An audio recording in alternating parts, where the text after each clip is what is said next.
मार्कंडे महादेव मंदिर में भक्तों का तांता लगा रहता है। आइए जानते हैं मंदिर से जुड़े रोचक तथ्यों के विषय में।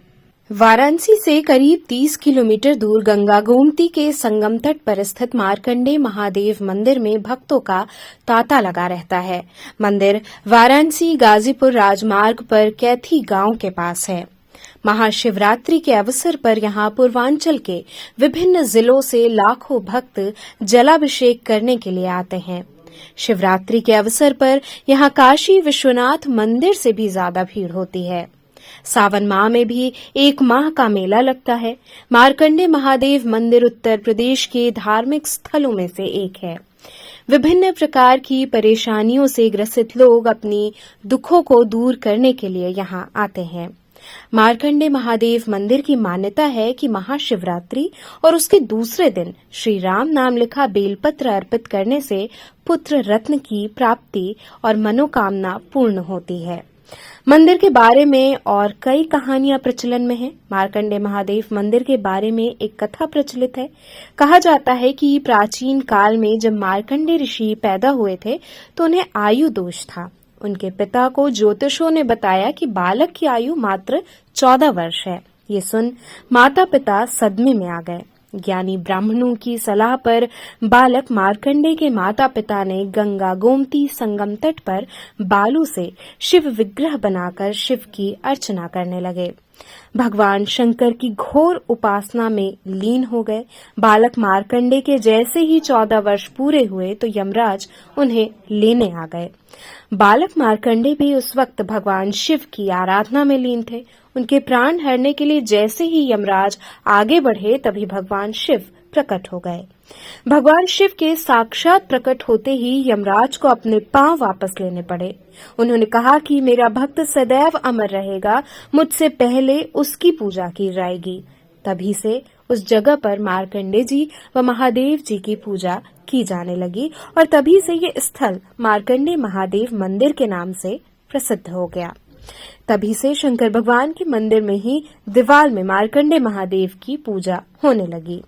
लोगों का ऐसा मानना है कि महाशिवरात्रि और सावन मास में यहाँ राम नाम लिखा बेलपत्र व 1 लोटा जल चढ़ाने से ही सभी मनोकामनाओं की पूर्ति हो जाती है। मार्कंडे महादेव मंदिर में त्रयोदशी का भी बहुत महत्व है। यहाँ पुत्र रत्न की कामना और पति के दीर्घायु की कामना को लेकर लोग पहुँचते हैं। यहाँ महामृत्युंजय, शिव पुराण, रुद्राभिषेक व सत्यनारायण भगवान की कथा का भी भक्त अनुश्रवण करते हैं। महाशिवरात्रि पर 2 दिनों तक अनवरत जलाभिषेक करने की परंपरा है। यहाँ दूसरे दिन ग्रामीण घरेलू सामानों की खरीदारी भी करते हैं। यहाँ मेले में भेड़ों की लड़ाई आकर्षक होती है।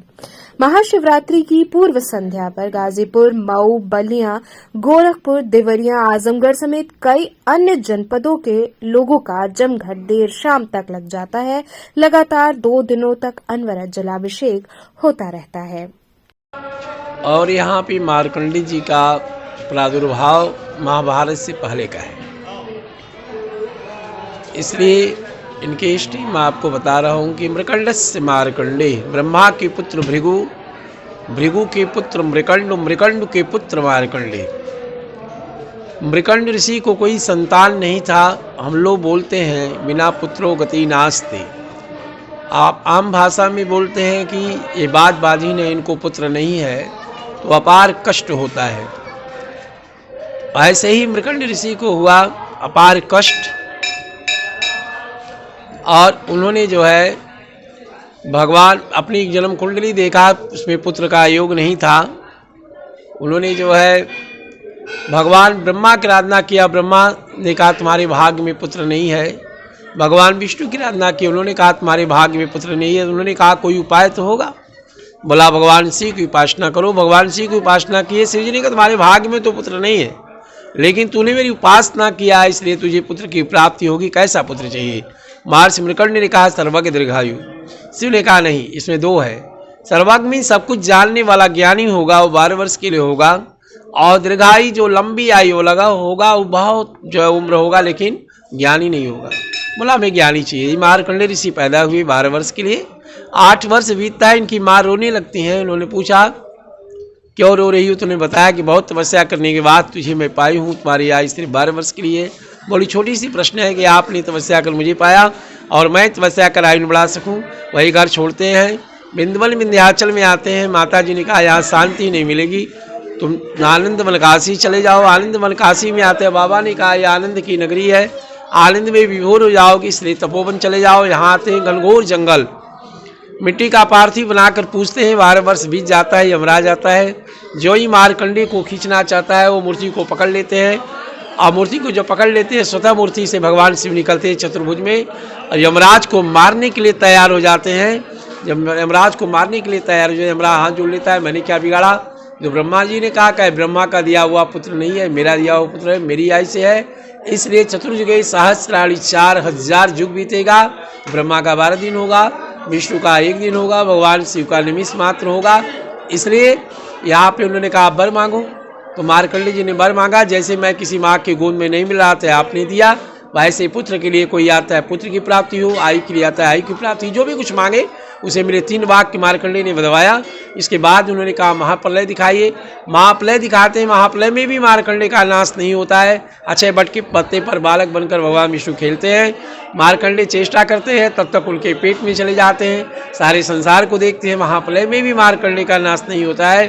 तब व्यास जी ने श्लोक लिखा, श्री महाभारत मार्कंडेय राजेन्द्र दुर्लभम गोमती गंगा शवा संगमे लोक विस्तृते अग्निष्टो महाप्रतिकुलंच समुद्रेत। यह महाभारत से बहुत पहले का जंगल है, इसलिए यह स्थान दुर्लभ है। जो यहाँ कुछ मांगता है उसे मिलता है, चाहे पुत्र मांगे, आयु मांगे, धन मांगे, संपत्ति मांगे, जो भी कुछ मांगता है उसे मिलता है, इसलिए स्थान दुर्लभ है।